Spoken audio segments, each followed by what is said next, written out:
Welcome, everyone.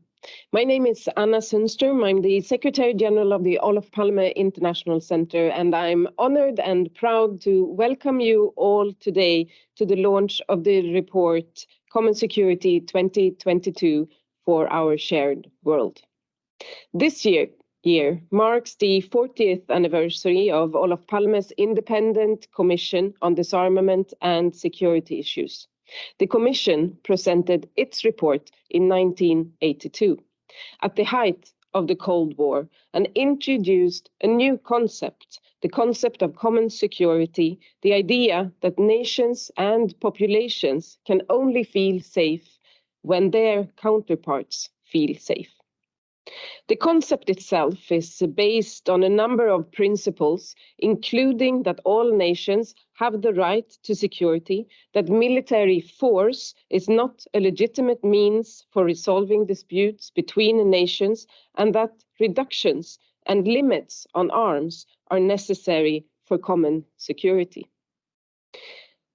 40 years ago, the risk of a devastating nuclear war was high.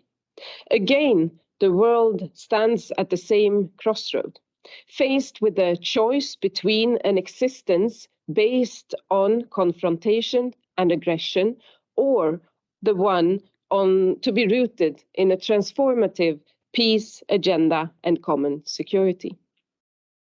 In 2022, humanity faces the existential threat of nuclear war and climate change. This is compounded in a toxic mix of inequality, extremism, nationalism, gender violence, and shrinking democratic space.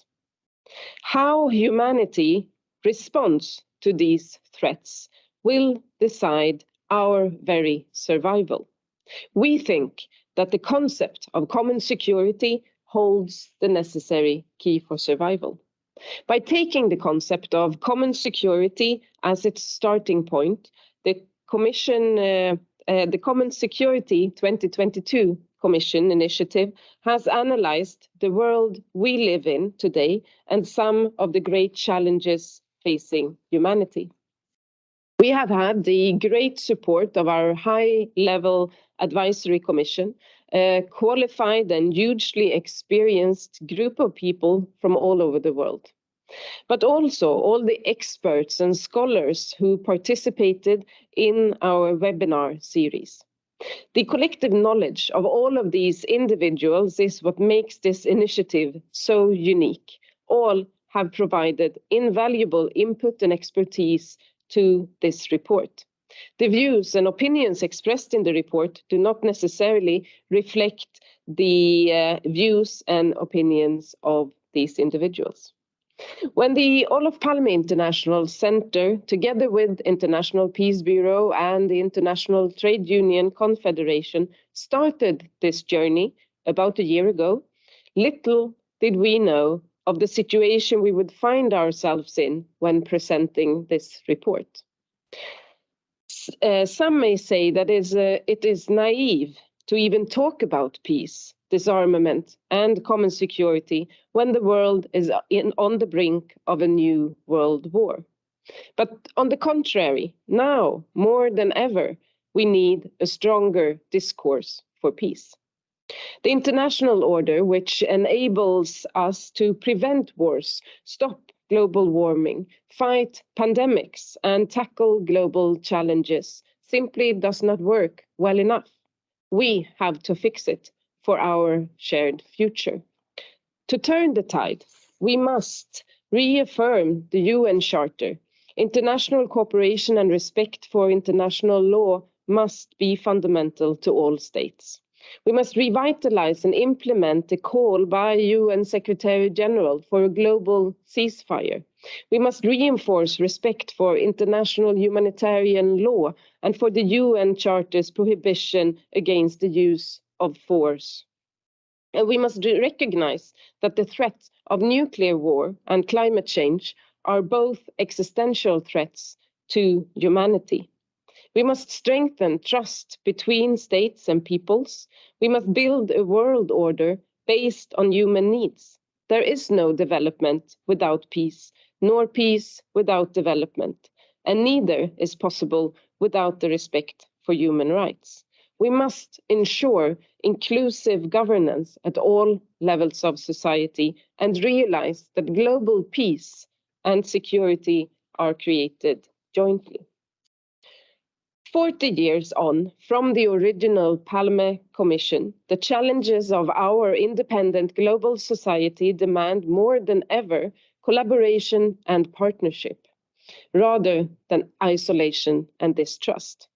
Our common systems and structures needed to provide security, combat poverty and inequality, and prevent human suffering are inadequate and far too often ignored or violated. In the report, we have therefore developed 6 new principles for common security based on the principles in the original report, focusing on human security, building trust between peoples and nations, nuclear disarmament, limitations on conventional weapons and reduced military expenditure, global and regional cooperation, multilateralism, dialogue and conflict prevention, international law, and responsible governance. The report also includes a series of recommendations, indications, or steps forward in the process of turning around the supertanker of war. They are practical steps, but also set us out a vision for a better and safer world. They aim to motivate public opinion and have a positive impact on policy and decision makers about what is necessary and achievable. For all of us, it is the task now to take these proposals forward. There is still much work to be done to realize Olof Palme's vision of common security. But to quote another great leader, Nelson Mandela, it always seems impossible until it's done.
UN Deputy, former UN Deputy Secretary General, even if we would hope that we were still there, of course. Welcome. Sharon Burrow, General Secretary of the International Trade Union Confederation, ITUC, and Sean Connor, the Deputy Executive Director of International Peace Bureau, and also one of the organizations responsible for this project. I would like to give my first question to all 3 of you, and maybe John, if you would have a go first. What does common security mean to say? We are, as I mentioned, in a situation with bigger security concerns than in a very long time. Can we even talk about common security in these days? What do you say? Well, first of all, thank you, Anna, for reminding us of what was done 40 years ago. by all Palmer's Commission. I think it's extremely important that you point to what I would say the world should be, rather than to the world as it is.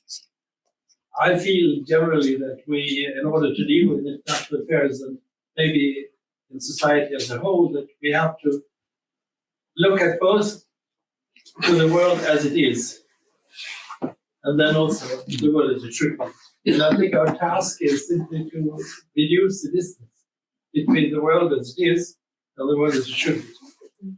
And right now, you're right, implied in your question, we are in a troubled situation right now, no doubt. And when Olof Palme finished his report in 1982, he was extremely worried about the depth of the Cold War. There were some instances that came out later about nuclear accidents that were very close to bringing us to disaster. And we are in a similar situation today. I happen to have found this morning, it was like God sent. I found it in a bookshelf. Finally, the book I've been looking for 3 weeks. And it is Common Security. And of course, for me, most important, page 1, as you see, Jan from Olof. Because I was working with him at the time. And I know how committed he was to this. And I even recall conversations about him saying that it is important that we never lose a sense of direction. Yeah, Cherie, who also worked with him here, knows and also wrote that he had this hands-on approach to dealing with today's issues, the world as it is, but he also had a vision that was giving us a direction to go. And now in the midst of this horrible war in Ukraine, with the breakdown of international law and with the breakdown of the European and even global security war, we have to go back to the sources. The sources are there, of course, already in the form of UN Charter and all the documents we have agreed on, principles for international cooperation. But we also have to find a more hands-on approach to coming back to a cooperative atmosphere. And for that, I think the ideas in common security are the ones that we should be guided by. And you will be charged by this being not realistic. Yes, today it might not be realistic, but if we don't go that direction, we are going deeper into a horrible future. So we have to create also hope. And I think this report back in the UK hope at the time, the Cold War ended, it should have ended at least. And now we are in a situation, very serious, very serious. And we have to sort of find the new principles, the new guidelines. And I think you've done a great job by doing that. And it was good to be part of this advisory, only advisory role that we played. And I found it very stimulating. Sharon, from your perspective, also coming from a trade union background, also working for peace and seeing the importance of pushing an agenda for common security. What's your perspective on the relevance of common security in that today? How do we come back to that vision? I think it's the most important concept that we can actually embrace, because I want to start where Jan left off. Common security cannot be achieved until everyone has the hope of security. It may take us time to build the pillars of that, but if people don't have hope of security, then we have nothing to work with. And so you have then the tension that lead us to the many of the crises we face today. We indeed need to learn the lessons of history. And of course, you would expect me to raise the issues for working people. They were men, unfortunately, Anna, but our forebears who were men came together at the end of World War I. And it was predating the UN, predated all the international multilateral institutions, and it was the creation of the International Labour Organization. And that constitutional sentence that says there can be no lasting conditions for peace without social justice is really what we have to face, whether we're dealing with inequality, with climate, the climate emergency, indeed with the pandemic, or now with the conflicts in the world. And while our heart goes out to the people of Ukraine in this abhorrent war, nevertheless, we also know that there are some 57 or 8 other conflicts in the world that we failed to deal with. And so what does social justice mean as a basis for common security? Well, for us, it means that we deal with those crises with a convergence approach to convergence that has to be based on the hope of a social contract. That's what we built our trade union lives around. That's what we negotiate around. And indeed, I'll come back to some of the elements. But let me say that I think if there's no social contract, there can be no democracy indeed. And our democracies depend on that, because too many people haven't seen the hope of democracy. And we need to build a global architecture for peace that takes into account these issues and more. Sean, your perspective from one of the world's oldest peace organizations, International Peace Bureau. Sure.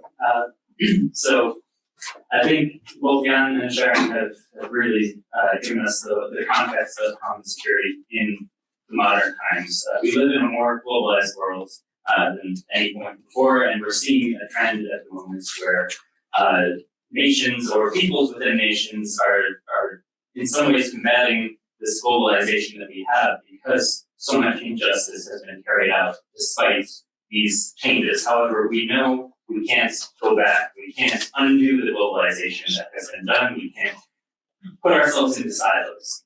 What's the alternative to, isolating every country is to work with one another to create a better world. This is where common security comes in. The original common security reports was focused mostly on the Cold War situation, but we see the modern world has many differences from what was the conditions of 1982. So we need also common security that really takes on the global approach. This is, as mentioned before, climate change, pandemics, inequality. Globalization needs to be sort of redone in this sense, and I see common security as the approach that we take to this, because the issues that we face in modern times cannot be addressed by any nation alone. And with that simple realization that problems we're facing cannot be simply decided by one government or another, what can we do then? We need to cooperate between governments. So that becomes a very central principle that I see to it. I also see beyond the current crises we're facing at this moment in the near future, we see the risk of World War III, not just in the current situation, but also if we look beyond that, to the rising power of China and the U.S. seeing this as a threat. Some of you may be familiar with the Thucydides trap and this idea of a rising power being challenged by an existing power. This is something that we at the IPB see as really an important issue to tackle now before tensions get to the point where we reach really a new sort of global insecurity between the US and China and allies that come along throughout that process. So common security can also serve as a preventative measure for what we see in the future being larger or more globalized conflicts. All three of you have been part of this advisory commission that has been mentioned now a few times, and thank you all for the work that you have done for this, for giving us inputs to this report. If I may ask also for all three of you, looking at now the recommendations that we compiled based on the input and expertise from you and the rest of is there anyone in particular that you would like to highlight? Yeah, would you like to start? Well, I think you made reference to it in the beginning. There was a formula that was established in the UN 2005 at the summit meeting, which I think summarizes the agenda for not the UN alone, but for world community. It says simply that there will be no peace without development, and there will be no development without peace, and there would be neither peace nor development without respect for human rights. That says it all. 3 pillars, and peace, development, and human rights, I would say also democracy, and they are mutually reinforcing. And if one of these pillars is weak, the whole structure is weak. So we have to work simultaneously on these 3 aspects, apropos your comment on the social cohesion. We need to really define security in the broader context, as you also indicated, Sean. We, Sweden, and Stefan, you did a great job, Sweden and the Security Council, bringing the climate issue to the level of the security analysis. We may have to do that on other issues in the future, pandemics, migration, refugees, and so forth, to see the totality of security. So I would say, for me, the most important recommendation, of course, with my background, is to strengthen international cooperation and also the belief in international cooperation. I must say, looking back at my more than 50 years in working with international issues, that I never thought I would have to defend international cooperation, multilateralism. And even worse, I never thought I would have to defend democracy. But we are in a stage of history where you really have to take this seriously. We saw during the Trump years a challenge. We see it in the political map in Europe. We see it in so many nations where the inward-looking forces sort of look at the outside world as a problem, not as a potential and as a partner. That goes counter to the whole philosophy of the common security. So for us to take seriously now, going back to common solutions, international solutions, and come to the conclusion, which to me is basic. The most important conclusion for me is that a good international solution is in the national interest of the state. If we can by that marry international efforts with national and take away this false line between outside and inside. If you look at issues like climate, migration, pandemics, you can't draw that line. So we have to bring them together and show the dynamics of working with them both in the domestic context and the international. So that I would give number 1. Without devaluing, of course, the other. Of course, this, no, I asked you to highlight one, so it was a hard task. So thank you. Sharon, from your perspective. So I want to highlight the fact that the 3 pillars that Jan talks about, all of them are fractured right now, if not broken. And so if we're going to actually think about what we need to fix those pillars, because they remain as enduring today as they indeed were at the time of articulation, then we need to say what's the international measure we could take. And for us, we spend a lot of time responding to conflict. You see the Security Council meetings, the UN meetings, lots of peace commissions, peace envoys. We do not spend the time to actually say, how do we build the conditions for peace? So building a global architecture for peace is something that we are very committed to. Every year I go to the climate conferences for good reason. Sometimes depressing, sometimes optimistic, but we know the world has to act together on climate, or otherwise everybody suffers. It's our only home. Well, the same thing for peace. Why can't we come together, perhaps not every year, but every 3 years, for example, with a conference of the parties, including trade unions and civil society, because we know how to negotiate, and actually look at what are the measures that we could put in place to actually shore up those 3 pillars and drive the conditions for sustainable peace. And for me, I look to Sweden because Stefan knows this, so does Jan, but for a long time, I've admired the history of Sweden. Not every bit of it, Stefan, can I say. But, you know, but in the 1890s, you know your history. You were a poor country, but you made a social contract. You said you were going to share your wealth. You were going to build social protection for everybody and grow wealthy accordingly. I've heard you all give the speeches. So we need a new social contract, and that's what we take to the Conference of the Parties, amongst other things. What's the condition for just development, for human rights? It's jobs, climate-friendly jobs with just transition measures. It's rights and the accountability for nations and corporations for human rights. It's universal social protection for everybody. We have the wealth. Let's share it for that peace and democracy dividend. It's about equality. Of course, that's about income, but it's about gender and it's about race.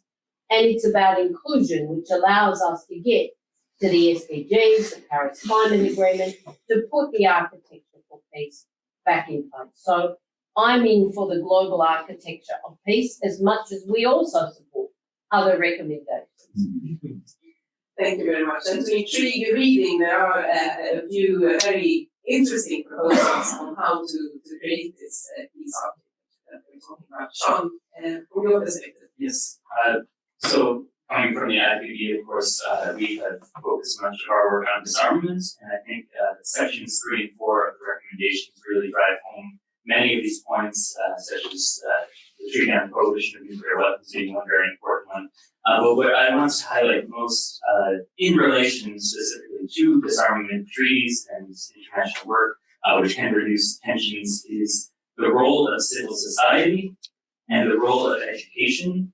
These treaties and a lot of this international work that's being done can be quite complex and confusing for the average citizen.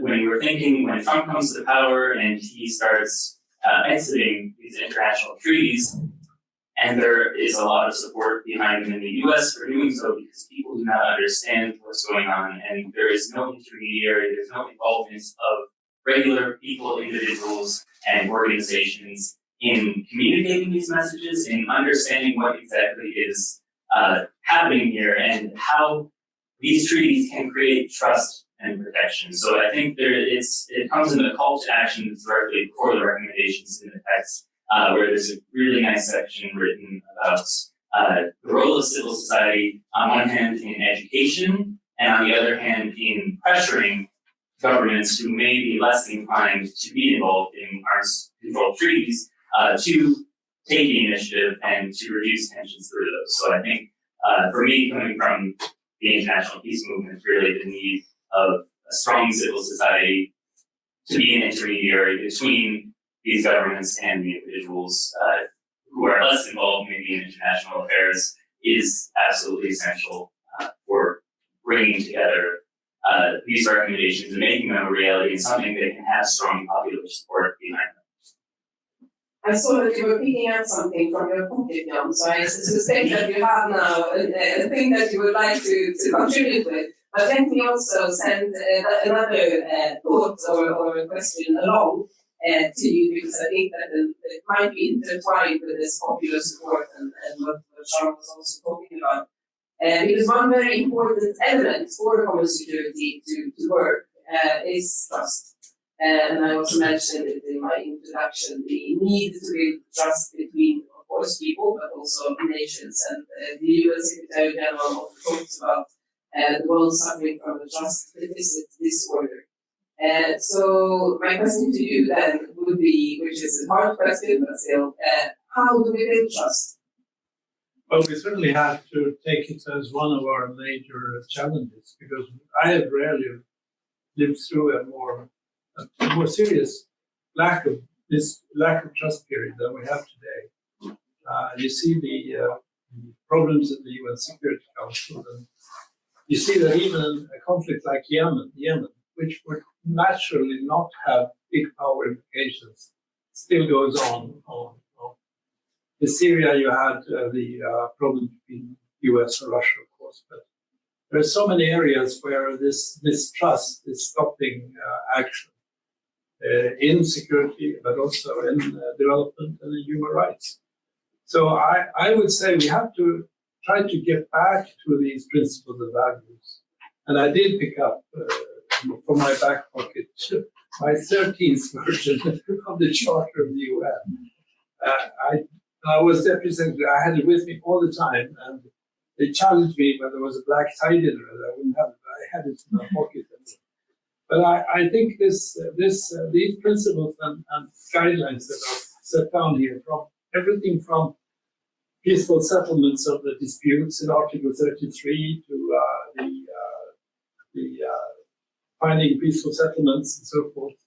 But also articles like the Secretary General's right, according to Article 99, to take initiatives of its own and so forth. We have to really use this. But the most relevant issue now for the Ukraine war is to come back to the principles that were established in Europe in 1975. 1975, there was the Helsinki Final Act, one of the most important negotiations. Both Pierre and Rolf worked with this, and we worked together on it. And it was like a workshop for 5-10 years afterwards on building trust. In the security area with military information about exercises and so forth, economic exchange, promoting economic exchange, trade, and human contacts, people-to-people contacts, human rights, in fact. I would say the end of the Cold War, the beginning of the end of the Cold War started with that, with those principles. Unfortunately, now in the Ukraine, where Russia is making no reference whatsoever to these principles, peaceful settlement disputes, non-interference, sovereignty, territorial integrity, but rather to nationalism and rather emotional aspects that Sarah and I talked about before this meeting. And I think we have to, I would say that perhaps the time is not right for Helsinki too, but there is certainly time to remind us of the principles that some of our predecessors as politicians and diplomats have labored with and worked through. I negotiated I'm glad to bring them, the 17 goals. My God, it was 4.5 years of work. I can't enumerate the number of hours we worked on that. So here are documents, the final act, and of course the red chart, that are there, and an enormous resource. And we need to have a sort of a revival of knowledge, thanks to the point of education, on what already exists, and try to get the major powers in to follow these principles. That I think is a trust-building exercise of some magnitude right now, but we have to adopt. There are recommendations also concerning Helsinki too, and also education for peace. So just to intrigue you all to read the report thoroughly. Sharon, the building of trust, of course, also social justice and the social contract that you also mentioned before is, of course, a very important part of this. So what's your reflection on the trust part and the need to build trust? Well, it is at the core of everything because we've been warning now for almost a decade that trust in democracy was declining, particularly amongst young people.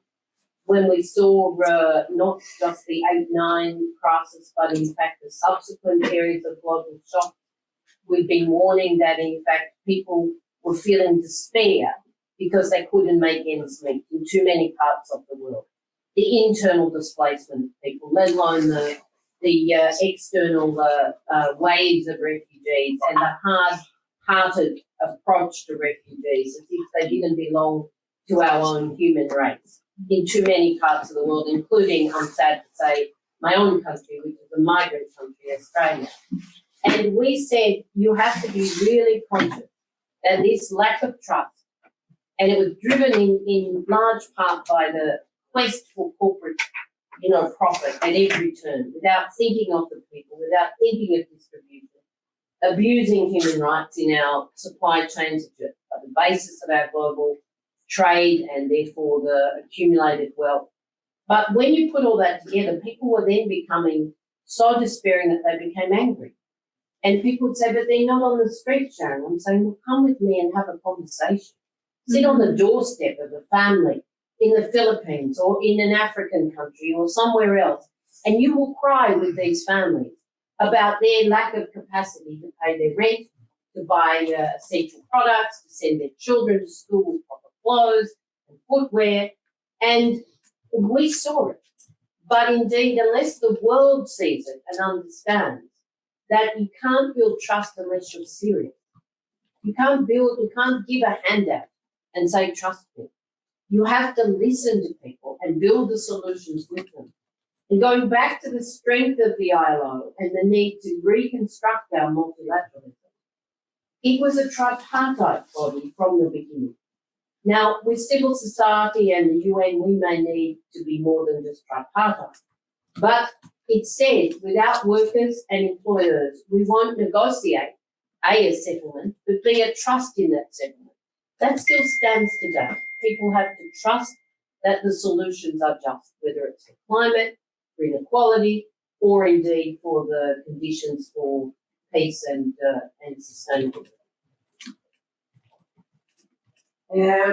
I also, in my introduction, said that our ambition with this report is also to evoke engagement and to sort of spark debate on discussion on peace and common security, and that our ambition is to, of course, address civil society, also policymakers and others, and that it is the cost for all of us to carry this forward.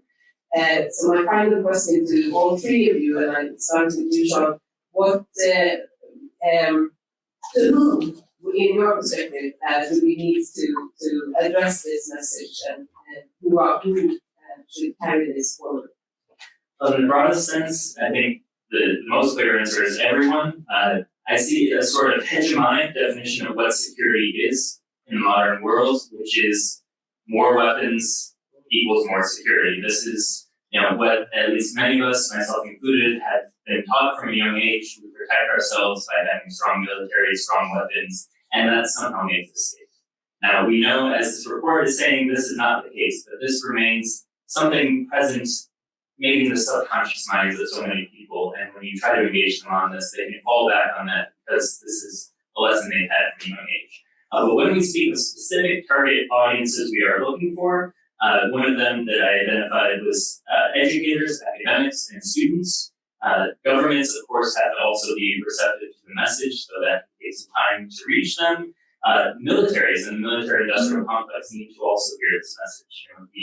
We need to be able to have a dialogue with those who are involved in the military, especially when it comes to matters such as just conversion and moving from large militaries to employing these people in other fields. And the United Nations, of course, is another audience. So those are just a few that came to mind. Sharon. So I think we need to reach our own constituencies because everybody must be in this together. And so this for us is an easy ask with Labor. We're leading towards a Congress this year. We will make this report and the broader as part and parcel of the foundations for a broader social contract. I think, though, we have to reach out to people who can influence our democracies and get them on board with a framing around trust and development that is inclusive of people. I think we have to talk to Stefan Löfven, who's actually now co-chairing a very important UN task force for, indeed, the Secretary General on effective multilateralism. And hopefully, we can pick up some of these ideas. But I also think that in the end, we have to fight for democratic solutions that include these recommendations like we've never fought before. And that means we have to reach out through education, indeed, through discussions with our people. We have to co-opt the young leaders of today, but also the political legends who still are running our countries or have influence. And we have to come together.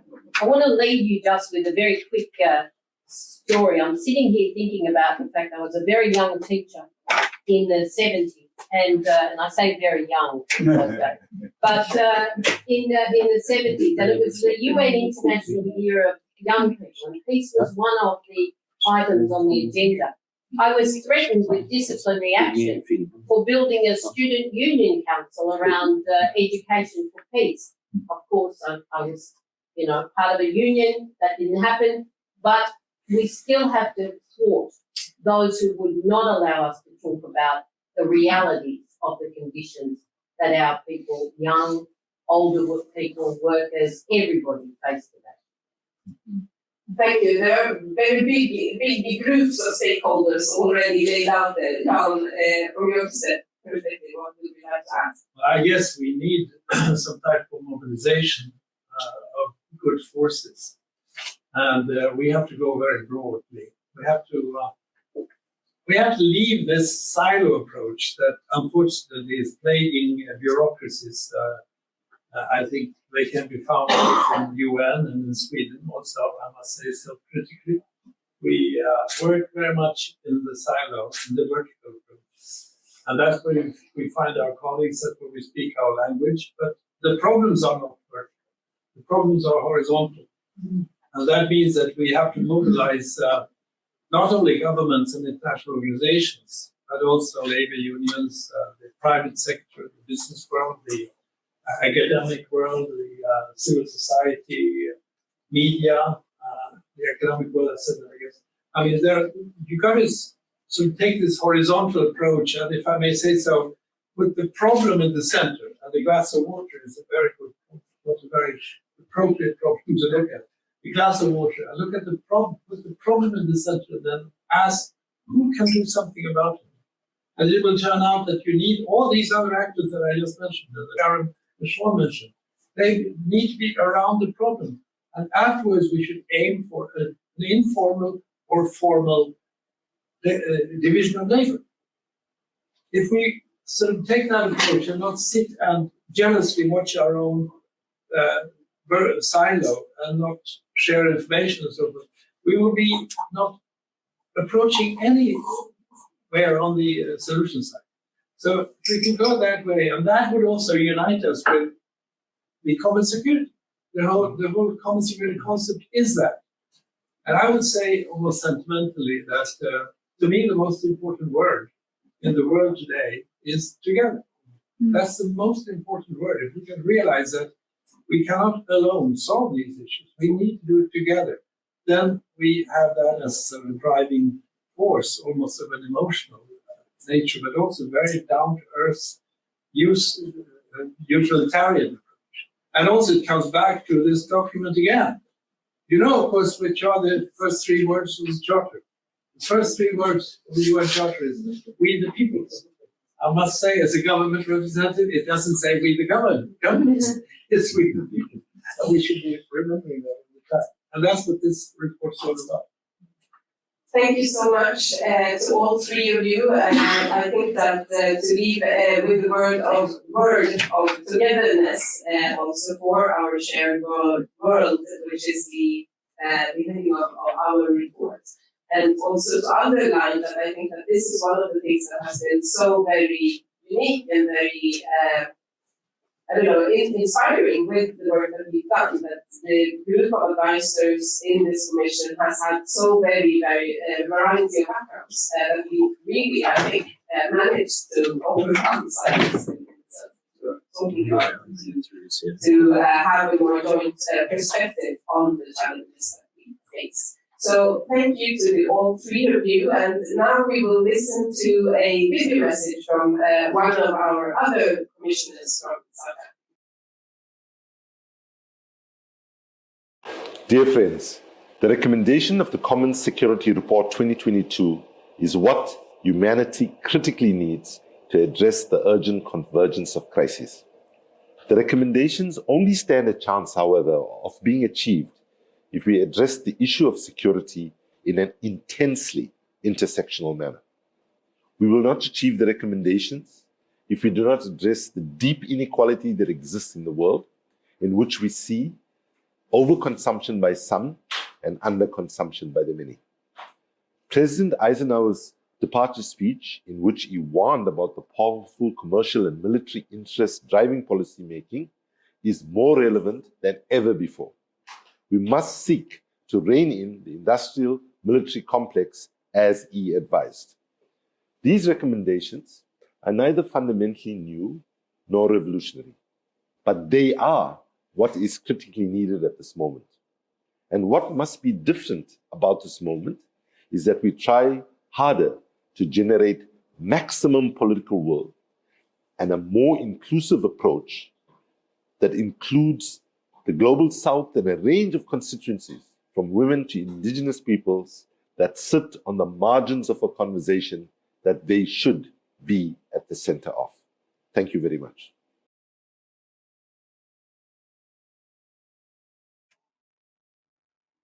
Is also a contribution to our launch. Welcome, Alexander. Thank you. Good afternoon. I hope you can hear me. Can you just reconfirm that? We hear you very well, thank you.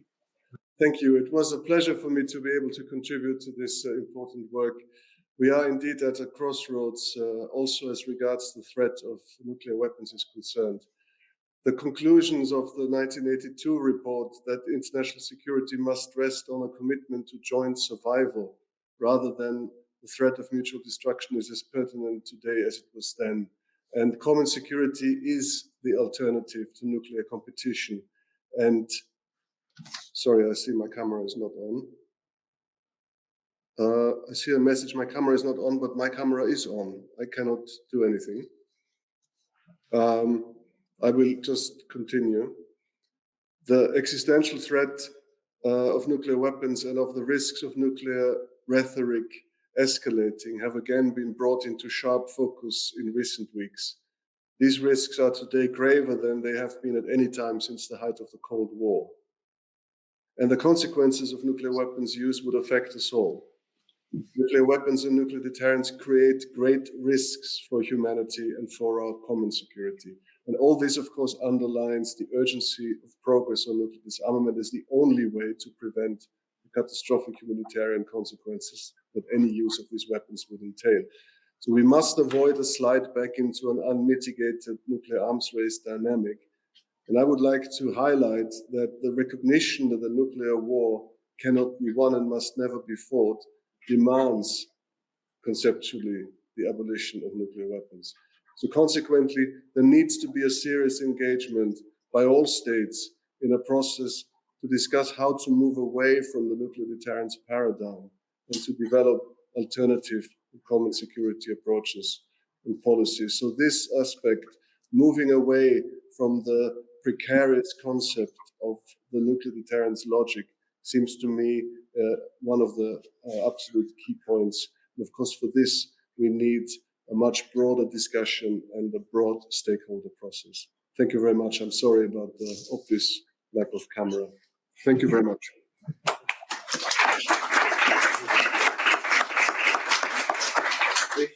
Thank you very much, Alexander. We now welcome a new set of guests up on the stage. Mr. Stefan Löfven, former Prime Minister of Sweden, Rosalind Marguerite, who used to be, when you entered our commission, the OSCE's Special Representative on Youth and Security, and Trisha Shetty, the CEO for SheSays and the President of the Steering Committee, and also representing Paris Peace Forum.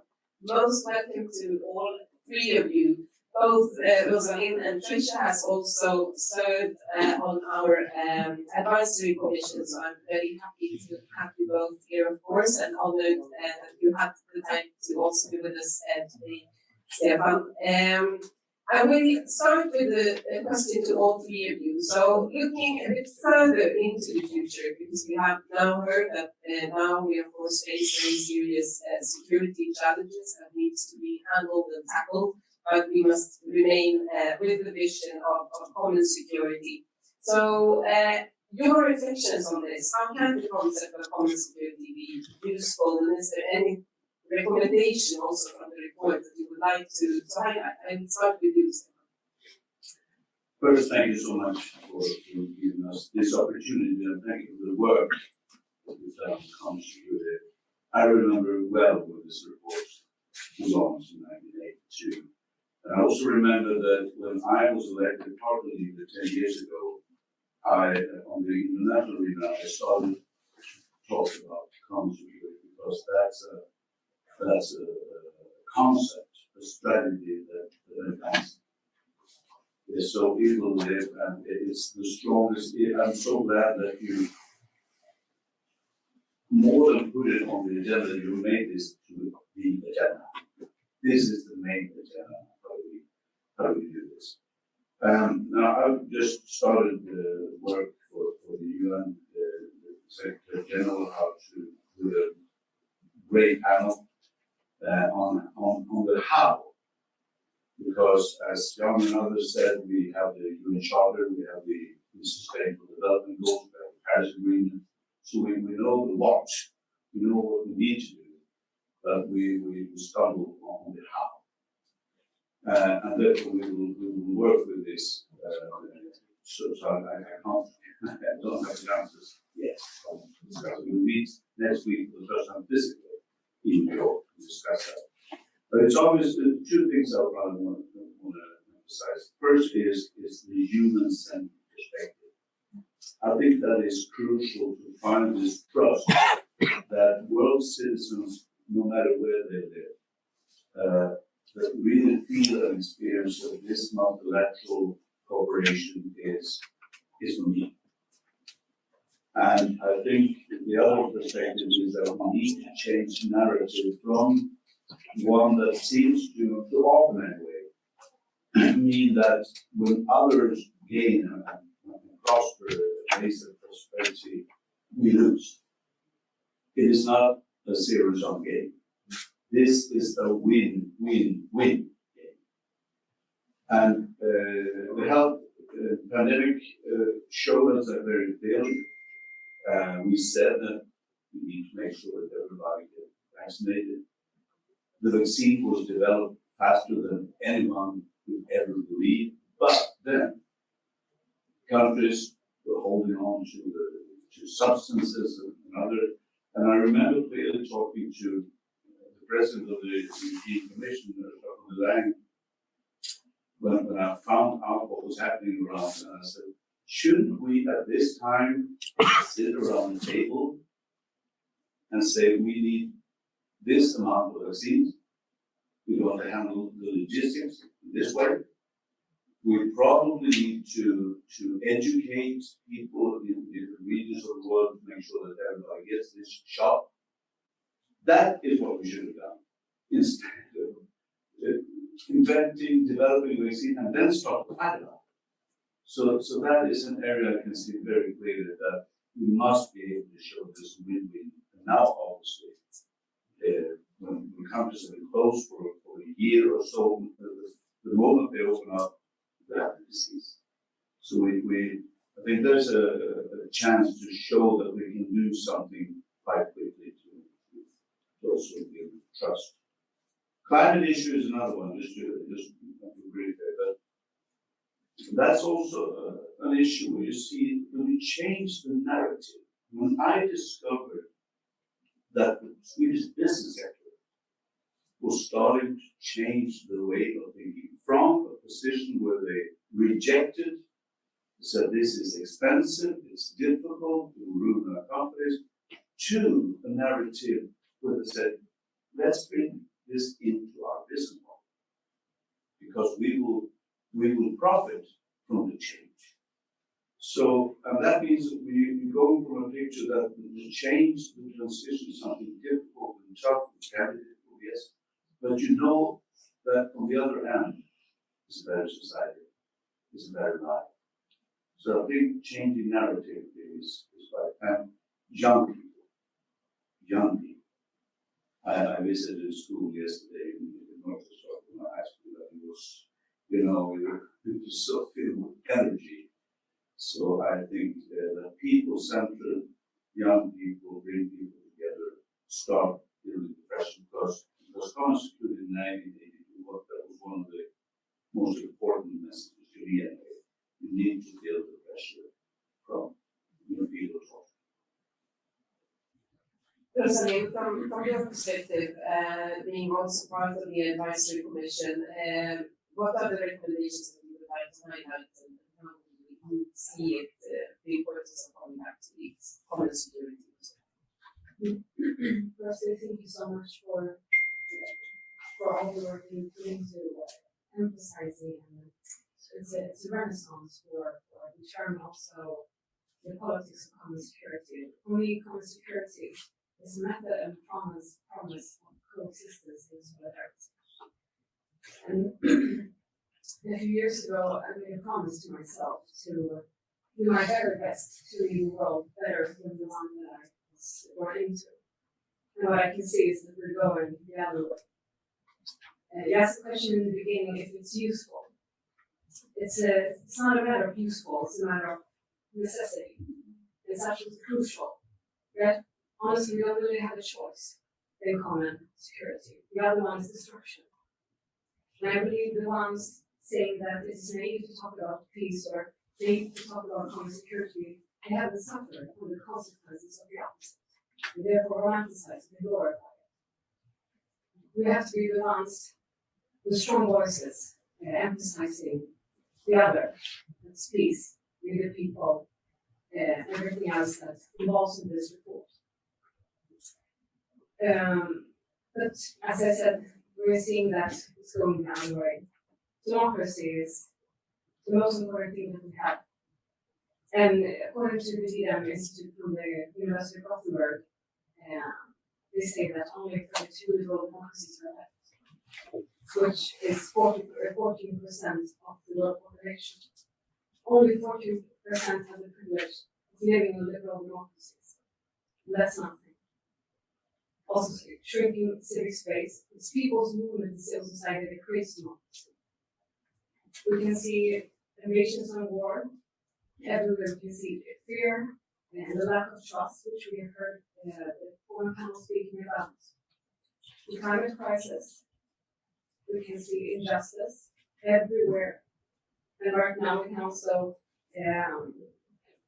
so an example for that is how we talk about refugees. We call some real refugees and some not.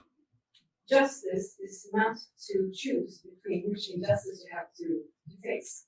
It's to consistently face all of them and tackle all of them. That's justice. We can choose between them. Inequality, of course. The pandemic has increased that within countries and between countries.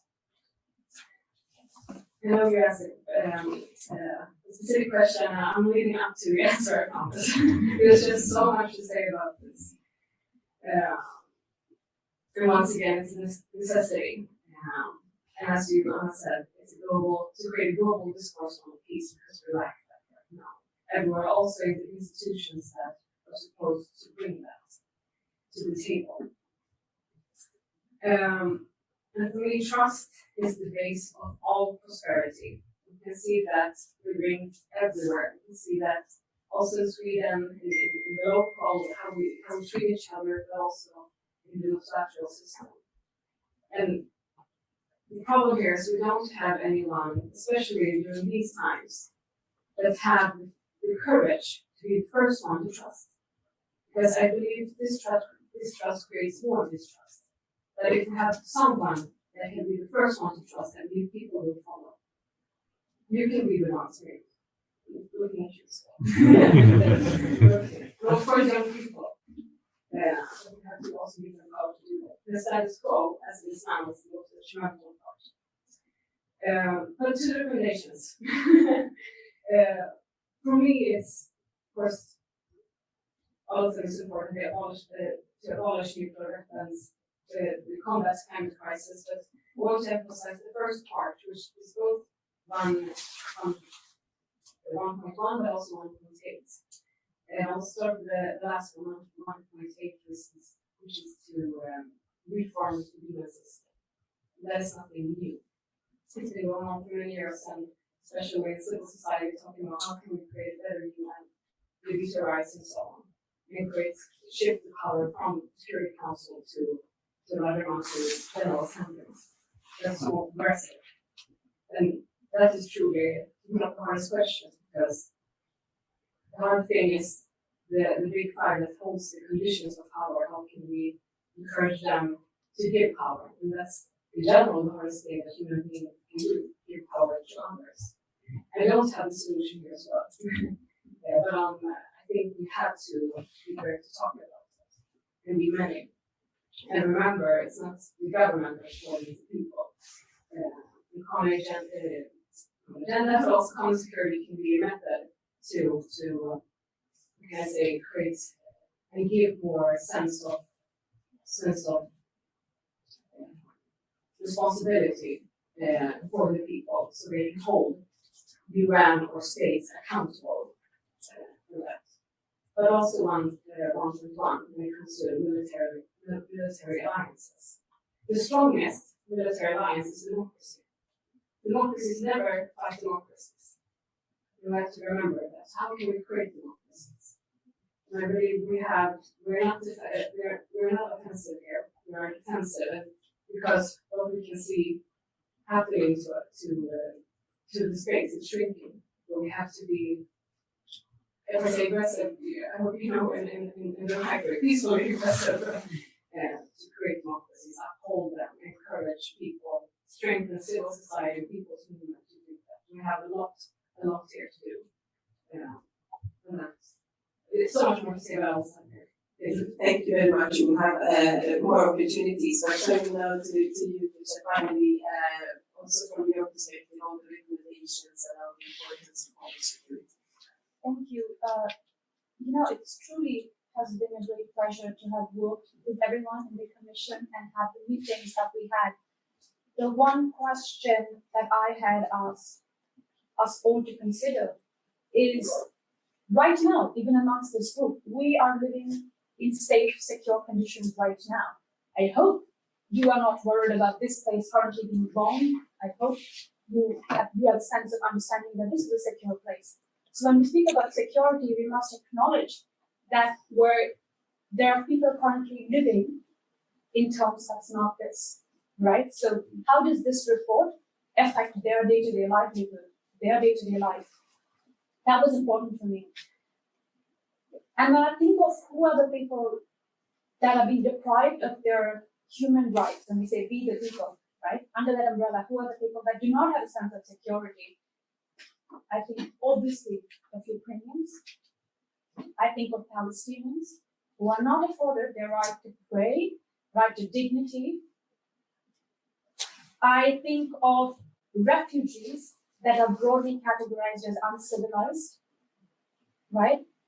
I think of all those people who are deprived of their human rights. And in terms of what can we do, I also take a lot of solace in 1.8. And I will read it. The recommendation is reform the UN to give more power and authority to the General Assembly, particularly on security matters, to avoid individual members paralyzing the UN security system. Jan Stefan, you have worked intimately with the UN. Could you honestly tell me that you have gone to places of deep conflict zones and told them, don't worry, the UN Security Council is meeting right now, right? And things will change. All these member states are going to gather and things will change. I said, no. And to me, that is a great sobering reality, right? We are talking about a system that's constantly failing people. I work on the ground and I can tell you, I have never gone to ground and told people, do you know member states adopted the 17 Sustainable Development Goals? You can now live with the security that you don't have to go out and worry about being raped or stay at home and worry about domestic violence. These words, these treaties have to have impact on people's lives, right? So how do we get to that place? And I know that in the following questions we will, but for me it's important to set a context of where we are. Because I will tell you, every time I'm in places, people want to talk about gender equality, but the second I start talking about the inequality, that makes them uncomfortable. They don't want to talk about that. They want sanitized conversations about peace and security, but that does not exist. Our job is to not make you feel good. The job is to show you the horrible realities and push for better. And when we say push for better, it's systematic. There's money behind all of this, right? There is common will for disruption, for insecurity. There is financial incentive. I'm so glad a lot of you spoke about the military-industrial complex. War is a very profitable business for many people. So we are pushing back against all of these systems. And truly, I love the word hope. And I'm so glad Jan and Sharon brought it up. But it was forever bastardized for me after I heard my sister Nadia Murad for the first time say, hope is dangerous. Hope has an expiration date. Hope requires action. And we are at that place right now where we must call upon ourselves to take action and also fundamentally realize, and I know we'll come to this later, that our leadership has failed us drastically. So I will leave it at that. Maybe then, because it's a perfect passage, because I have that question also to all of you, because one difficulty in creating a safer world and in sort of bridging the gap between the commitments we make or governments make, maybe at the UN and so on, and delivering all these promises for the people is, of course, lack of democracy, an increasing amount of authoritarian leaders and countries, and Salima mentioned the number of people living in the road at this stage. So it's very well connected to the fact that delivering for people and also the possibility for people to gain both legitimacy but also results, for the leaders to deliver results. So how do we reverse this trend? You also come from a country, we've all been taught at school that India is the largest democracy in the world. Right now, not anymore. That is the case. How can we reverse this authoritarian trend and strengthen democracy? Thank you for actually saying out loud. India, world's largest democracy, now not so much the case. There is a deficit in courage in people to not even find the words to say India is a democracy in great crisis right now. They don't say it. And when you question them, they say, oh, we need to, have the alliance with India to have some sort of pushback against China. Oh, we need to work with India to push the climate agenda forward, right? But people will keep talking about how Trump was a great menace to democracy. Maria Ressa, this year's Nobel Peace Laureate, kept raising the warning signs of what was happening with Facebook and disinformation and how it was affecting democracy for the longest time, because it was happening in the Philippines. It took for the problem to come to the global north for people to catch up with what's happening. Right now, at this very point, there are homes being bulldozed, there are shops being bulldozed in our nation's capital. And just today, I see a video clip of Boris Johnson behind a bulldozer putting a garland of flowers. The optics of it is terrible. I'm not saying Boris Johnson is condoning this at all, but the optics is absolutely terrible. When Donald Trump was visiting India, there was active genocide and war crimes being committed in my country against minorities. There were riots that were going on. And you have Gregory Stanton, the founder of Genocide Watch, that said what is happening in India is alarming. We are living through calls of genocide. And he said, look, I accurately predicted the Rwandan genocide, and I'm telling you, it is going to happen in India. It is already happening. But you don't see people talking about it. And I will tell you, as a people, when you hear silence from a global society, it sort of makes you feel like your existence, your oppression, your human rights do not matter. And you should never look at people and make them feel like what is happening to them doesn't matter. We have members of parliament who've been accused of committing terrorist acts, who came out on bail, one member of parliament, by saying she had cancer. She then said she drank cow urine, and that's how her cancer got cured. And she's now occupying the member of parliament office. This is the first time we've had a terror accused occupying an office. So this is where we are as a people. And yet, in parallel, what I see is my prime minister get awards on international stages to sanitize his image because you want access to my people. Because it is the world's largest democracy, it is the world's largest youth population. So by extension, you get access to the world's largest user base of cell phones and data. That is what we have been reduced to. That is what we've reduced democracy down to. And please know, this is going to come to your doorstep too. So if you do not take action, all we're asking you to do is recognize it and have the courage to say it out loud. That's all that we're asking you to do. The people are fighting on the front lines. The activists, the lawyers are putting their bodies on the line and fighting this on the front lines. They're putting their sanity on the line. All we're asking you to do is take attention and at least find the words and the courage to say it out loud.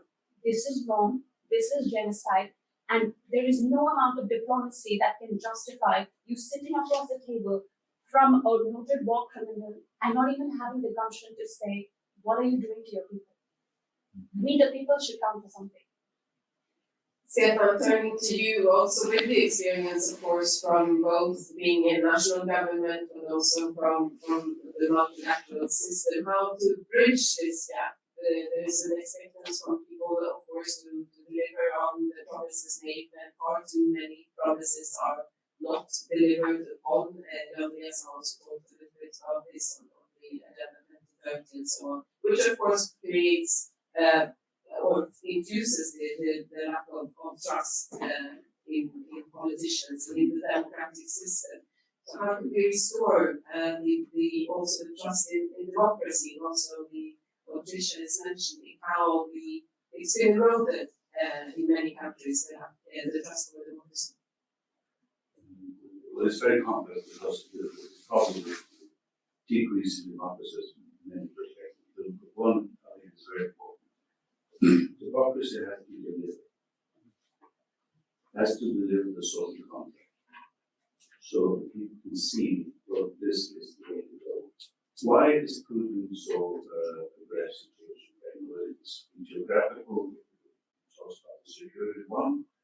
One thing that he does not talk so much about is that if he can see the Ukraine that we succeeded in managed to develop democracy, develop a society that will be a role model for also Russian people. That is what he is afraid of. He's afraid of democracy because it delivers. The democracy is the only form of rule where everybody comes for the same value. So that's what he's afraid. But democracy needs to deliver. The American history, U.S., you see, I visited the U.S. first time in 1992, I believe it was. And I read a book that a newspaper company called Philadelphia Inquirer had put together a number of articles about the development in the United States over the last 10, 15, 20 years. And it was horrifying to read because you have some going like that, and you have a lot of middle class ordinary workers like that. So I remember, and this is 30 years ago, and I remember thinking, what happens to a society where you have these gaps widening all the time and you cannot see the change of that? That would be disastrous. And I think that's where we are now, when it comes to the United States. So Sharon is also, you're absolutely right, and we'll take up on that also in this new work. We need a social context so that people in their daily lives can see something is happening in a positive direction. And then, of course, you have dictators that will not listen to that, but once again, good examples, gather the good forces, that you can see that democracy is by far the best ruling system. I know that Winston Churchill has been quoted, they say that he was not so fond of democracies, that this is the best, no, compared to all the other systems, this is the best. But he was a Democrat, and he was right that this is the best, but it has to deliver.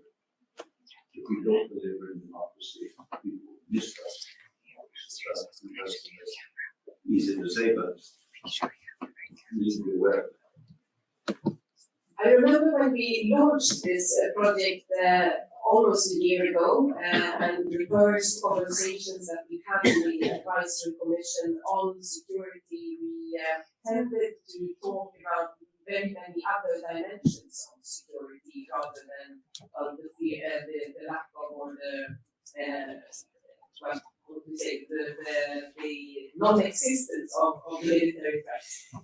So it was more on the risks, of course, to security caused by climate change, also growing inequality, democratic backslide, etc., etc. So many other perspectives than the sort of the hard military perspective on security.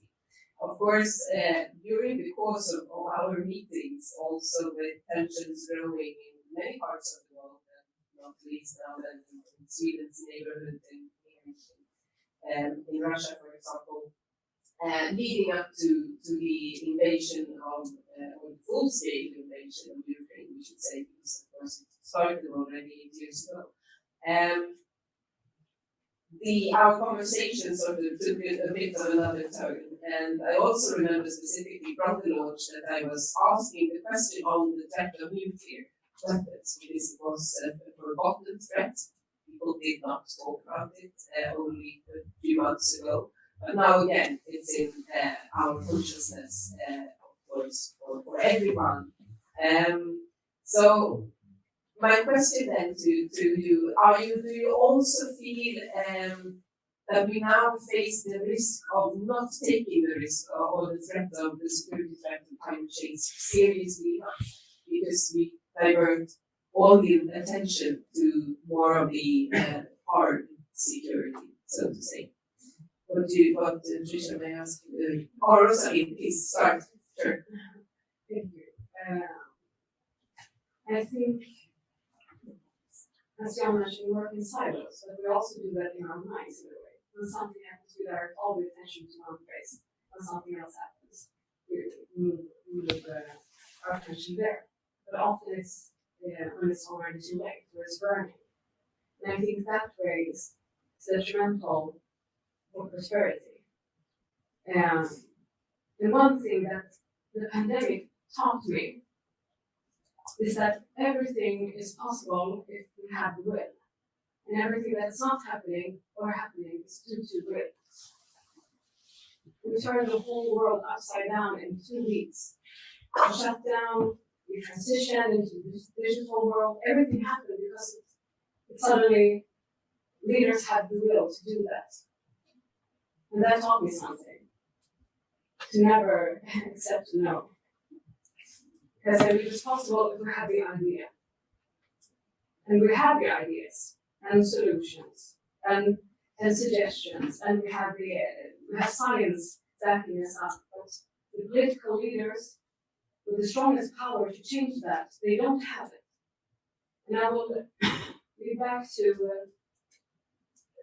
what you said, Stefan, about young people. Something I can see is that young people, they have the will. So something I want to do, I hope to have the help from this room, is to encourage young people to stand up and be part of public offices. So they can one day, and as soon as possible, have the power to shift it. And as I said before, I want to leave the world a better place than the one I got. So in Sweden, we say, we don't want to do that for my mom. We are the world for our children. We're not doing a good job on that. And this is a crisis that we're not managing because we're looking always towards when it's burning. In this crisis, when it burns, it's too late. Trisha, from your perspective, do we manage to keep the several security crises in our minds at the same time? Of course, I think the people do, the political leadership does not. And speaking of political will, I forget who was the first wise person who said this, but I think the line that gets to be repeated many times. Political will is a renewable resource, right? So unlike the horrible climate crisis that we're facing, Thomas Gabs had once told me this. He said, we forget the SDGs is also a social contract. And what it keeps reinforcing is the roles and duties of right holders and duty bearers, right? So once we clearly establish who are the right holders, who are the duty bearers, and what the social contract is between these two parties, I really think we can move forward. Speaking about the climate crisis, the two most cost-effective solutions to fight back against the climate crisis is investing in young girls' education and sexual and reproductive health care rights. To this, I will go back to right now what we're seeing happening in Afghanistan and bring it down to, because if we talk about this without parentheses, brackets, I think the situation becomes in a way where someone listening does not know where to start. So if you're looking for a place, an avenue to start, just ensure women, gender non-conforming people have guaranteed access to education and sexual and reproductive health care rights, and make sure you are lobbying with your state representatives to ensure that those who do not have access to this do, which means also ensuring they have access to safe menstrual hygiene, that the route to get to school is safe, and ensuring that the barriers to education is taken out. political will is lacking we here. You have a vast experience from the political field, Stefan. And I know for sure that your political will has not been lacking, but what is your reflection on this? How can we strengthen the will to actually make change? First, I want to say we have to work with both these issues and the health issues and the health issues. We cannot just say that we have to. So there's no choice. And I mean, the peace, first start with the time. We know what we need to do. So we know that the knowledge is there, so we need to make sure that we figure out quick enough. Now we'll be given a year 2030, if we don't act soon enough, 2030 too late.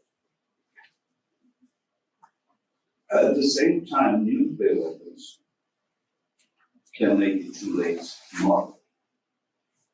So we need to keep focus on both, and we also need to keep focus on health issues. So there's no choice but to work. And Jan mentioned we need to get out of the silos and see the horizontal perspective instead. And I think that will. I think it's wrong to say that all political leaders lack the will or the energy, or I think that's not good, because we also need to acknowledge that there's a dynamic within politics as well. So that's the way we need to go. So once again, gather the good forces. We know what we need to do, and let's find a more efficient methods of doing what we need to do. And also make once again the narrative, the incentives of doing things. We know now that we can produce steel without using coal.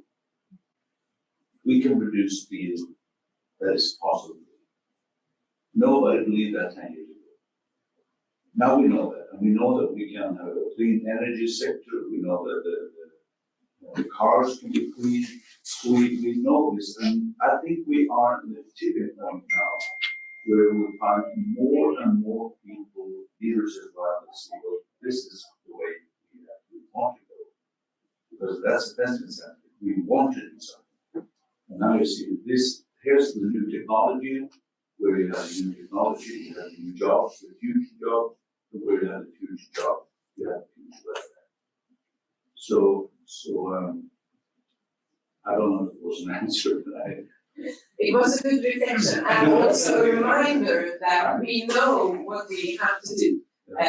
It's just also, getting the job done in one way. And of course, now we also have a good report with a series of new recommendations on the work that needs to be done, and the work that needs to be done is to be done by all of us. So also, as Rosalind encouraged us all to be these courageous people to also lead the way, that is a task for all of us ahead.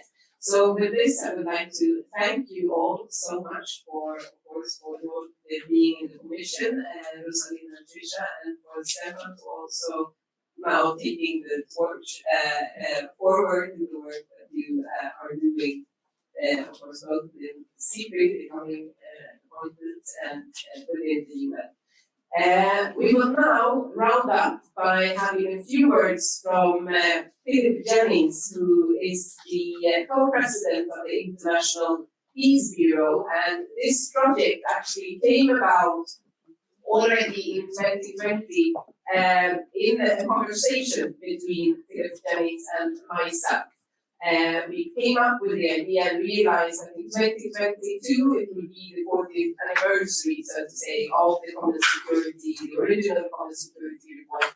And we said we need to do something about this to remind the world of the concept of common security and the need to use this concept for our shared future. So please, Philip, the floor is yours. Thank you. Thank you, everybody. And thank you for those kind words, Anna. It is, of course, Stefan's fault, because he was the chair of a global commission on the future of work. And I found the experience so inspiring and practical and useful, I thought we would bring the same spirit to mark the report that we are celebrating today. I want to express my thanks to all of you that have been with us today. I want to thank the Olof Palme Institute, the ITUC, the International Peace Bureau, who have been the three motors, the three good forces behind this initiative. The message to us is to continue our common endeavors for peace, to implement this report and its call to action. And we must not be found wanting. I'd like to thank the Global Advisory Commission members for their insight and application. You have told us not to hang our heads in the struggle for peace. Please continue your own efforts to reimagine peace. We ask the whole of civil society to mobilize for peace, to help us reimagine our world. The motive for this project was more than to mark the 40th anniversary of the original. Rather, could the idea of common security still have relevance and resonance in a time of confrontation, war, and failing multilateralism? And our answer is yes. There are parallels with those urgent and crisis times. In 1980, the doomsday clock stood at 7 minutes to midnight. In 2020, when we began our effort, it was 100 seconds to midnight, where it stands today. With the Russian invasion of the Ukraine, it has ticked closer to midnight. And we support the calls for an immediate ceasefire and a new peace process.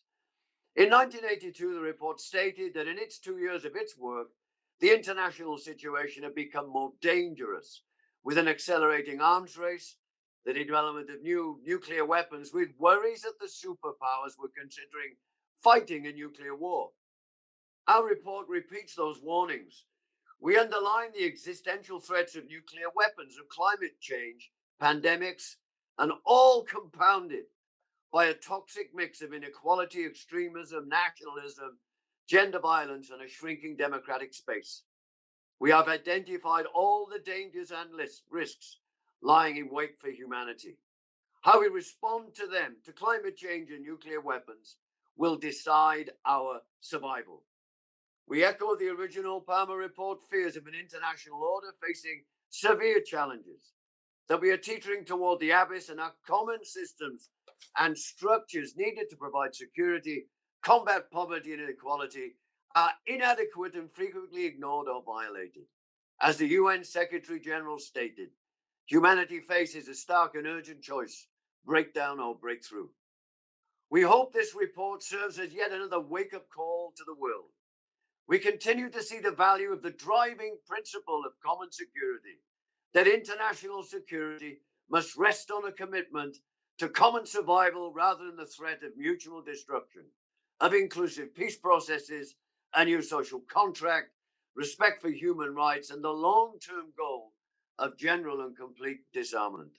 We aim to work to turn the tide for human security, for a human-centered peace to impact people's daily lives. Our report has new principles, a call to action, and in doing so, we've identified a way forward. We reaffirm the UN Charter to go back to those basic principles, to build trust through strategic cooperation, not confrontation, and respect for international law must be fundamental to all states. We are suggesting a global architecture for peace, and we ask governments and global institutions to summon once again the political will to work towards this. And the 50th anniversary of the Helsinki Accords in 2025 perhaps provides the basis to build a peace architecture anew. The UN Common Agenda report recognizes the need for and to rebuild a new architecture for peace when they said traditional forms of prevention, management, and resolution are ill-suited to face the new risks to peace. We need a new process to begin a downward spiral from war, the arms race, and nuclear Armageddon. Finally, we have a common vision, Olof Palme then and Common Security 22 today. He wrote, "Our vision is of an international order where there is no need for nuclear weapons, where peace and security could be maintained at much lower levels of conventional armaments, and where our common resources could be devoted to providing greater freedom and a better life for people. Friends, it remains unfinished business. For our shared future, let's make common security happen. To give peace a chance, we know what we have to do. Thank you.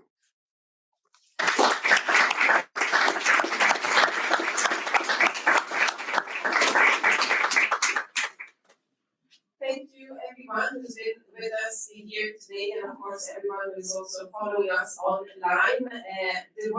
The second part of the journey and the actual work starts now, and it needs all of us to make it. So, thank you so much for coming. Please have a report on your way out. It's also available, of course, online and will be distributed. And keep an eye out for more activities on common security ahead. Thank you.